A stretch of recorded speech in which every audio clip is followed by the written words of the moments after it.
मियांवाली जीना barrage के मुकाम पर थल की नाल में शगाफ पड़ने से नहर के किनारे कायम मियांवाली बन्नो रोड दरिया बुर्द हो गया, जिसकी वजह से मियांवाली से केपीके की तरफ आने जाने वाली हर किस्म की ट्रैफिक को रोक दिया गया। ज़िले आला अफसरान मौके पर पहुंच गए।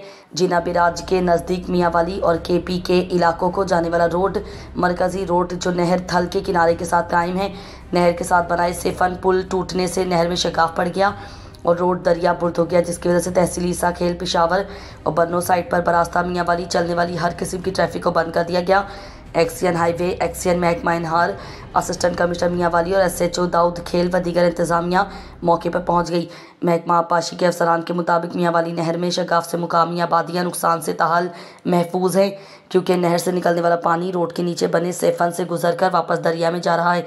शगाफ को पूरा करने के लिए मुतहरिक भारी मशीनरी भी मंगवाई जा रही है।